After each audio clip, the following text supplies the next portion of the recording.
pemirsa yang ada di rumah dan di studio, kembali lagi dengan saya Andini Zani Prisciantri dalam acara Ngobrol Ngomongin Obrolan.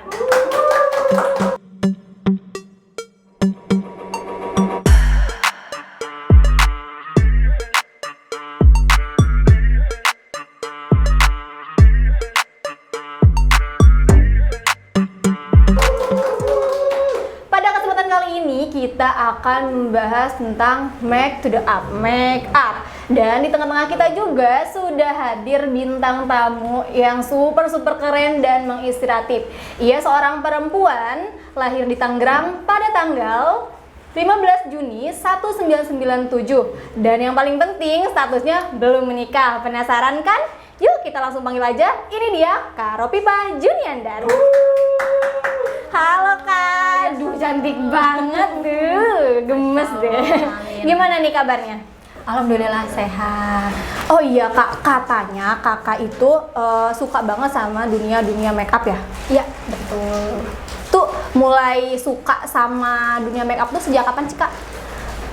Untuk sukanya sih aku dari SMP sebenarnya tuh kayak udah seneng gitu kan sama yang makeup, terus kayak nge-makeupin anak-anak kecil gitu, anak-anak bocil, terus bener-bener ditekuninnya itu SMA kelas 3 pas sudah lulus. Kata mama ya udah boleh silahkan kalau emang seneng lanjutin gitu. Alhamdulillah ada dukungan dari situ. Pas bener-bener jadiin pekerjaan itu kuliah, karena kan kuliah di luar, maksudnya aku kan asli Banten gitu, terus kuliah di luar Banten butuh dana lebih untuk hidup juga. Dan kebetulan juga emang hobi aku tuh make up dan menghasilkan juga, jadi ya alhamdulillah bisa menutupi keseharian gitu. Iya.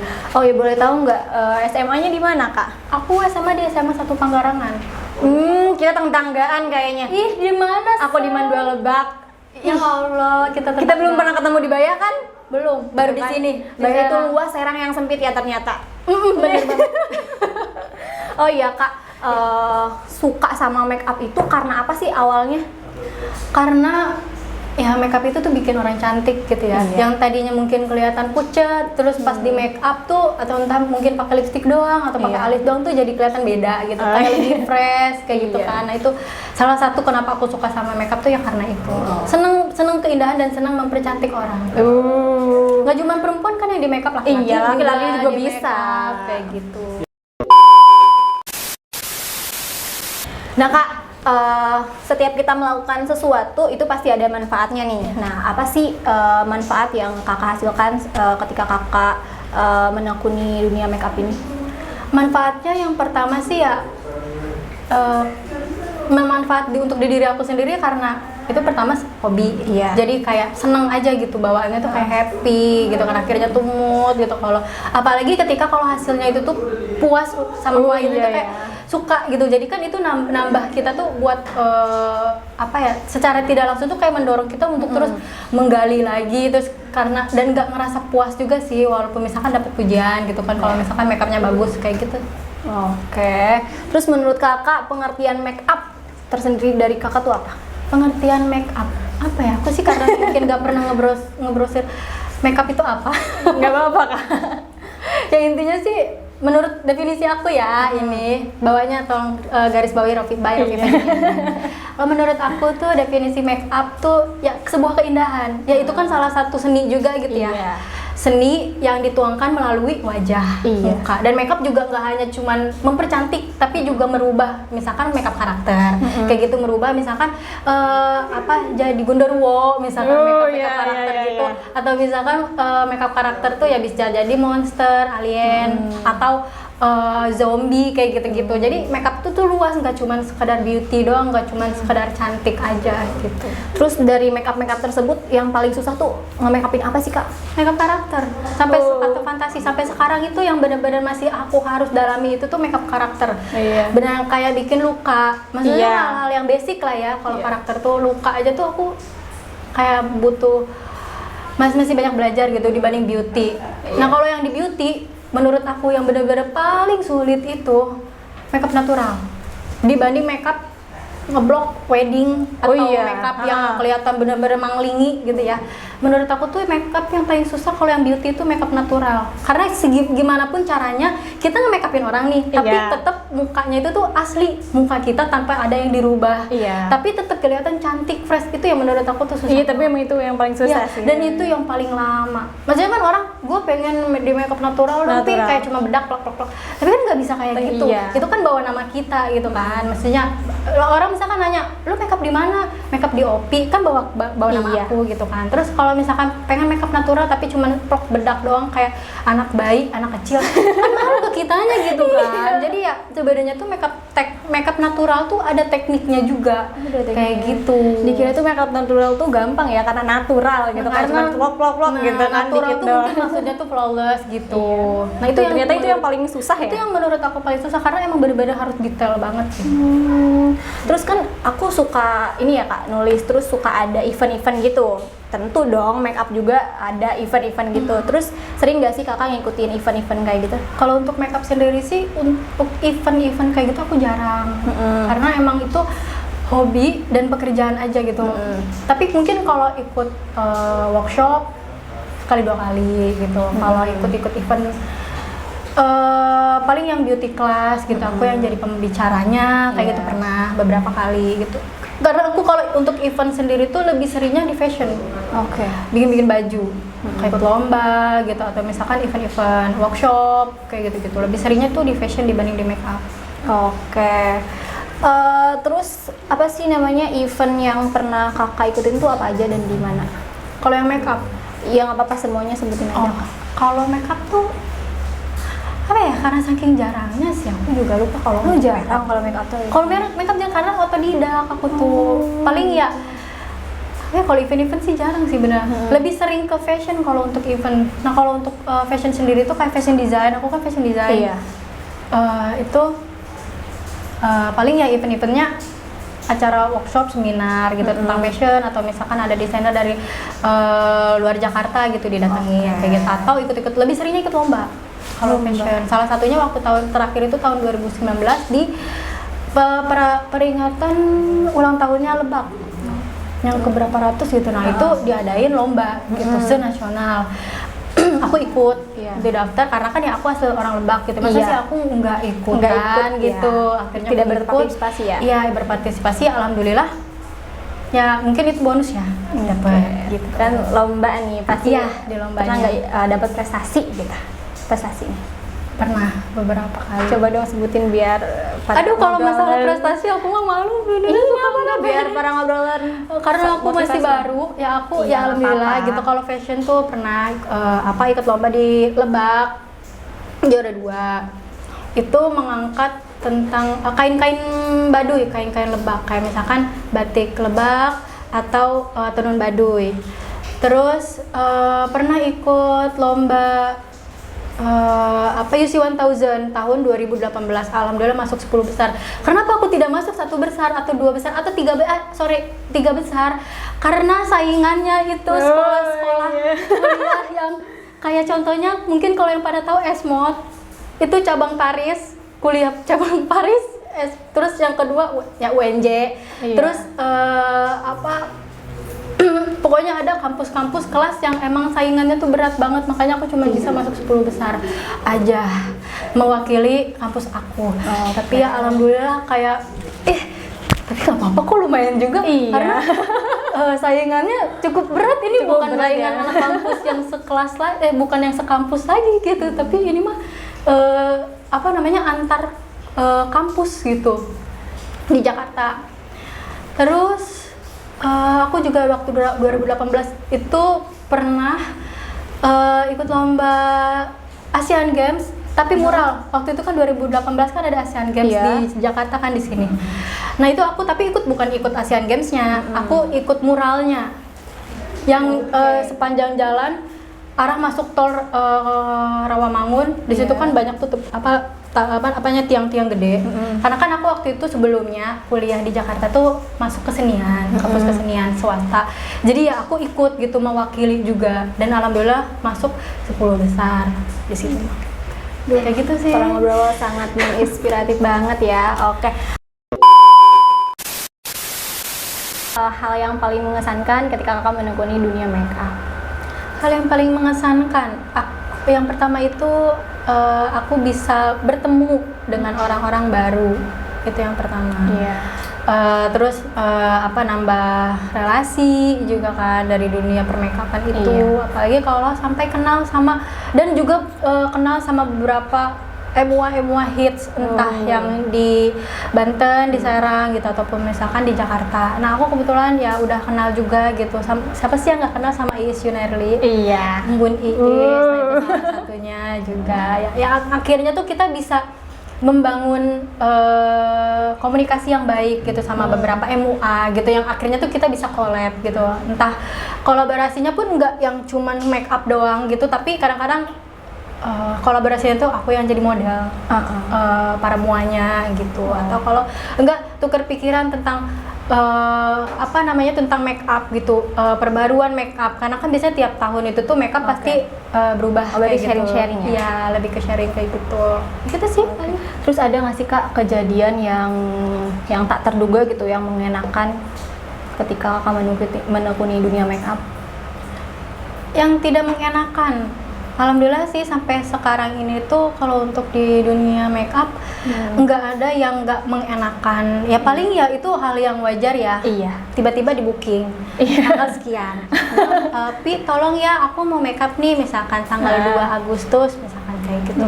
Tapi belum, aku minta DP gitu buat tanda jadi. Kalaupun misalkan tidak jadi, itu kan udah namanya udah politik bisnis yang kayak gitu ya. Udah emang harus kayak gitu kalau di dunia bisnis. Maksudnya minta DP buat tanda jadi. Kalaupun misalkan tidak jadi, DP hangus kan misalnya kayak gitu. Tidak dikasih DP gitu. Akhirnya kan ada pun yang mau misalkan makeup di tanggal 2 itu kita akhirnya nggak bisa gitu karena emang udah ada yang ngebooking nih walaupun bisa nge-DP plus temen sendiri kan nggak enak gitu kan. Ternyata H-1 Pi nggak jadi. Padahal ada yang mau juga itu sih yang kesan yang tidak mengenakan di dunia permakeupan. Ya sama aja sih di dunia. Kalau fashion sih enggak, karena kan itu sambil berproses sambil DP. Kalau makeup kan kadang ya masih yang kayak sistemnya itu sistem lu temen gua sih Pi, kayak gitu bisa lah, gak usah pakai DP. Nah, kayak gitu kan kita juga nggak enak kayak gitu kan. Akhirnya oke, ya udah nggak apa-apa. Gitu. Itu sih yang kesan tidak mengenakan. Minum dulu. Makasih aku dari tadi nunggu. Minum dulu. Kalau tuh kita berdua minum dong. Biar enggak aku doang sendiri nggak yang apa-apa. minum. Oh gitu. Apa puasa? Puasa. Hari Kamis minum. guys.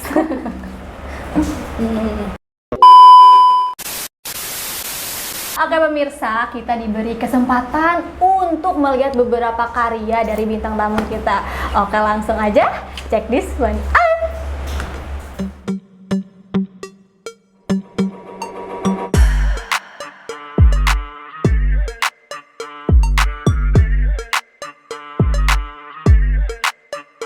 Oke, ternyata selain dunia make up juga Kak Opi ada usaha buket ya. Iya, betul. Ih, sungguh luar biasa sekali. Boleh nggak sih Kak sedikit aja jelasin nih tentang beberapa karya Kakak ini? Aku ngejelasin awal mulanya dulu ya. Sebenarnya aku kan waktu itu sempat make up tuh agak ngedrop gitu karena kan habis corona. Iya. Gitu. Dan aku juga bukan MUA hits gitu yang walaupun corona tetap di ada booking gitu ya. Gitu. Terus akhirnya kayak aku tuh harus punya bisnis lain deh kayak gitu selain make up. Jadi kayak punya pegangan lain gitu. Akhirnya tahun 2021 tuh kepikiran antara kerudung, baju atau buket. Kayak gitu karena emang aku suka juga gitu kayak bikin kerajinan tangan gitu yang pakai kertas kayak gitu. Kalau baju aku mikirnya itu modalnya tuh sungguh sangat luar biasa banget.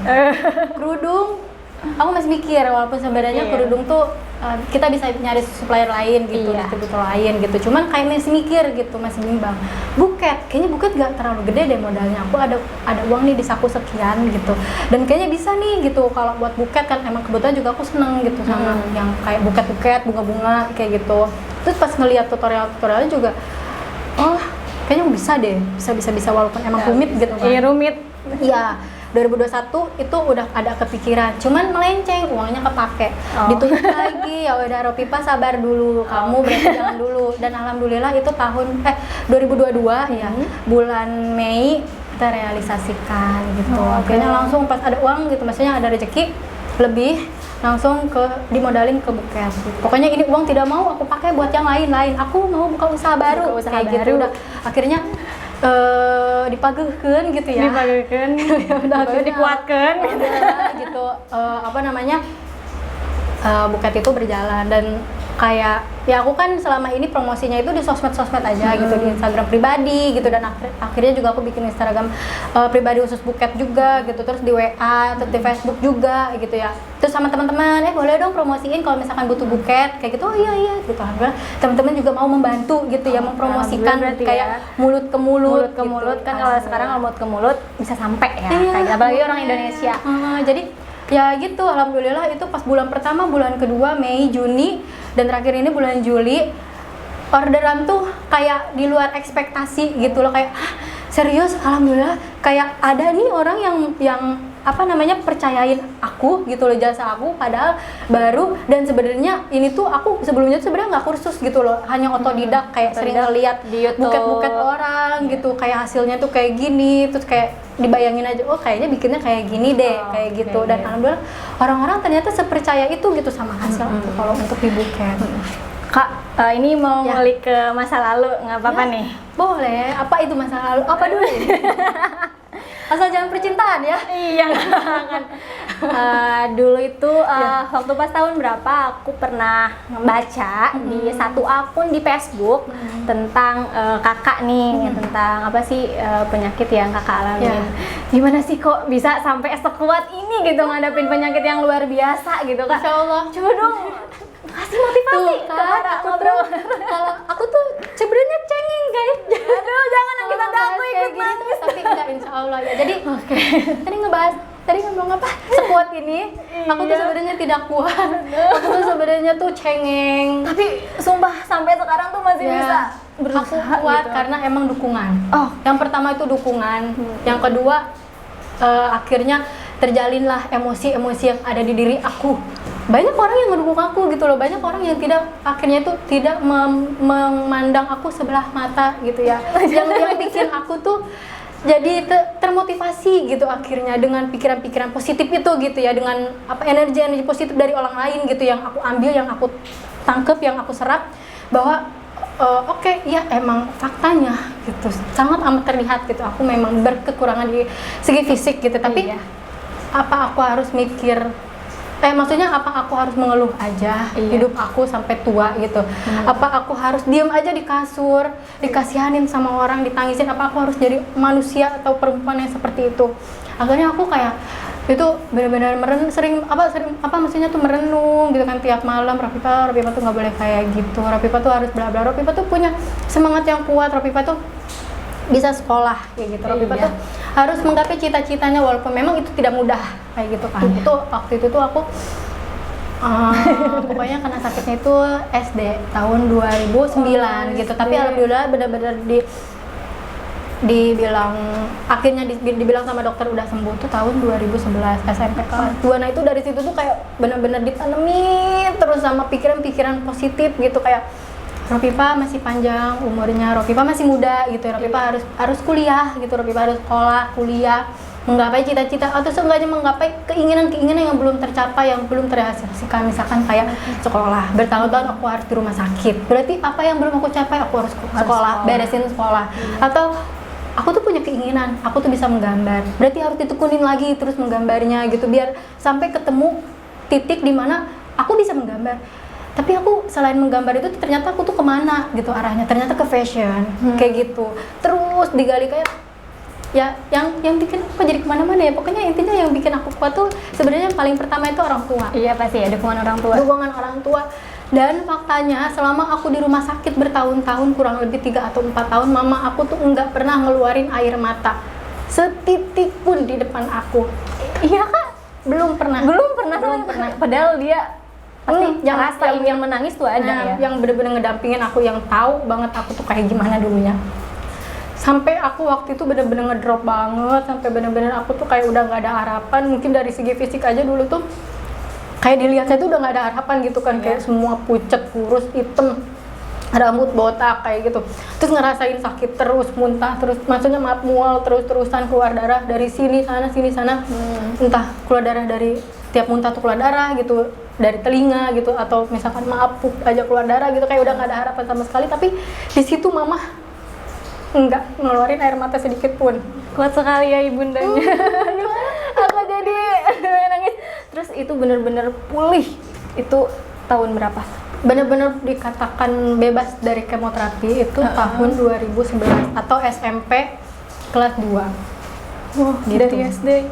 Ya, Itu benar-benar sangat perjuangan banget kan, Iya, Viva. Masya Allah, perjuangan. Sangat-sangat memotivasi banget untuk para ngobroler yang dia sempurna tapi masih malas-malasan. Itu suatu kerugian banget nih untuk para kalian. Lihat nih sosok bintang tamu kita, dia nggak ngeluh sama sekali. Pernah nggak sih Kak ada orang yang ngebully gitu tentang fisik Kakak? Kalau ngebully, alhamdulillah nggak pernah sampai ke telinga aku. Mungkin kalau di belakang aku pernah ngomongin mungkin ya, kok kayak gitu ya. Gitu. Tapi sampai ke telinga aku tuh sampai saat ini, sampai sekarang, dari aku SMP, ya namanya anak SMP lagi bandel-bandelnya gitu ya, lagi labilnya tuh banget-bangetan gitu. Tapi alhamdulillah pas SMP aku dengan fisik aku yang baru pakai tongkat kayak gitu. Alhamdulillah temen-temen tuh nggak ada yang ngomong langsung, "Ih, lu cacat, lu kayak gini," nggak ada alhamdulillah. SMA juga nggak ada. Bahkan kuliah pun ternyata orang-orangnya tuh apa ya, nggak ada sama sekali yang kayak ngebully, nggak usah nemenin Sophie deh, Sophie cacat, nyusahin kayak gitu. Nggak ada sama sekali alhamdulillah kalau untuk pembulian kayak gitu. Makanya aku aku kayak merasa gimana? makanya aku berterima kasih karena lingkungan juga berpengaruh banget. Iya, ya sangat kan? berpengaruh. Nah iya, kenapa aku kuat juga mungkin salah satunya lingkungan gitu, teman-teman juga gitu yang sangat berpengaruh banget ke pembentukan diri aku gitu loh, sampai mungkin dilihat orang tuh sekuat ini, padahal mah aslinya mah kalau udah nyampe kamar tuh nangis. Iya, kalau udah sendiri. Terus harapannya apa sih Kak untuk kedepannya? Harapan aku sih yang pertama ya aku bisa menjalani semuanya tuh dengan tenang. Aku sih pengennya sekarang tuh menjalani hidup dengan tenang, damai kayak gitu, tanpa ada masalah. Walaupun mungkin gak ada masalah, aku tuh orangnya pemikir banget soalnya. Namanya Terus- perempuan pasti mikir aja. Terus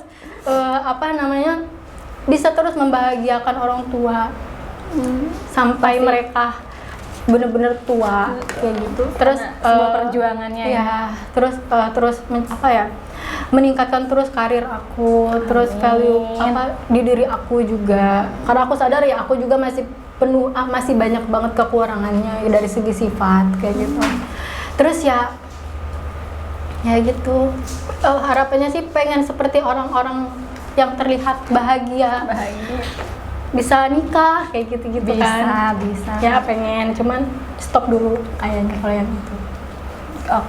Oke pemirsa, sayang sekali kita udah ada di penghujung acara. Mungkin Kak pesan-kesan untuk para ngobrol di luar sana, dikasih motivasi dong. Oh gitu.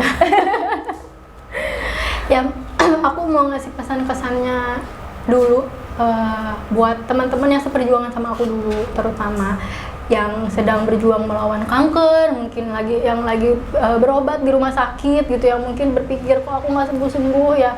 Kalian jangan berkecil hati, kalian jangan pernah merasa hanya aku gitu yang merasa tersakiti gitu, hanya aku yang dikasih ujian berat. Enggak, kalian nggak sendiri, kalian itu punya banyak temen yang memang punya nasib yang sama gitu, punya rasa yang sama gitu. Jadi untuk teman-teman terus berjuang, terus ikutin apa kata dokter. Kalau emang harus kemoterapi lagi, kemoterapi. Kalau emang harus operasi lagi, kalau memang itu yang terbaik, operasi lagi gitu. Karena memang obat itu tuh kunci kesembuhan itu tuh yang pertama ada di diri kita, tapi kita juga yang namanya ikhtiar. Kita juga harus percaya sama dokter, karena ibaratkan dokter itu tuh ibaratkan tangan kanannya Tuhan, kanan tangannya Allah kayak gitu.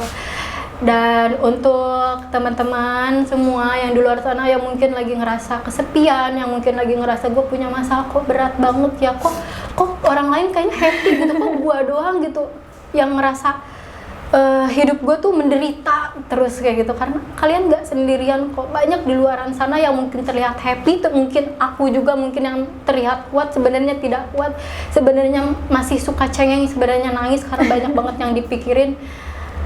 Karena sebenarnya tuh kunci hidup tuh sebenarnya yang kita cari tuh sebenarnya cuman ketenangan aja. Iya pasti semua. Oke gitu, cuman ketenangan. Jadi buat teman-teman semua tetap semangat, apapun kondisinya, apapun apapun ujian yang kalian sedang hadapi, harus terus berjalan layaknya dinosaurus yang sedang mengaung-ngaung. Ya pokoknya intinya itu. Semangat. Semangat ya ngobrol. Kayaknya aku pulang dari sini langsung merenung deh. Merenung apa? Untuk masa depan. Iya, emang harus. Iya. Perempuan itu harus lebih dari laki-laki. Iya. Perempuan itu pasti bisa. Perempuan itu pasti bisa. Pasti bisa. Kak, terima kasih banget ya untuk kesempatan udah mau berbagi pengalaman sama kita. Semoga apa yang kita dapatkan sekarang bisa bermanfaat dan menginspirasi para ngobroler di luar sana. Ya, aku sih berharapnya tuh setiap aku mungkin diundang podcast atau apapun itu, ambil hikmah dan petik makna-makna mungkin yang dari aku ceritain itu dari hidup aku pribadi kayak gitu. Yang bisa kalian yang bisa bikin kalian itu tetap semangat gitu ya, dan nggak ngerasa berkecil hati gitu, dan nggak ngerasa gue buntu, gue gak bisa apa-apa, gue ya yang kalau bisa jangan sampai punya pikiran ke situ, karena masih banyak di luar sana tuh yang jauh lebih terpuruk dari kita, jauh yang lebih bukan membandingkan, tapi memang faktanya di lapangan seperti itu gitu. Supaya apa ya, maksudnya intinya tuh lebih ke menguatkan diri sendiri aja. Oke gitu para ngobroler, jangan ngeluh aja, yuk bangkit. Sekali lagi makasih ya Kak Ropipa, makasih banget udah hadir di acara kita. Semoga kita berjumpa lagi. Oke, untuk para penonton juga yang ada di rumah dan di studio, terima kasih telah menyaksikan acara kita. Saya Anini Zani Prisyanti pamit undur diri, dan bintang tamu kita Kak Ropipa Juniandar. Dadah, sampai jumpa lagi di Ngobrol Ngomongin Obrolan.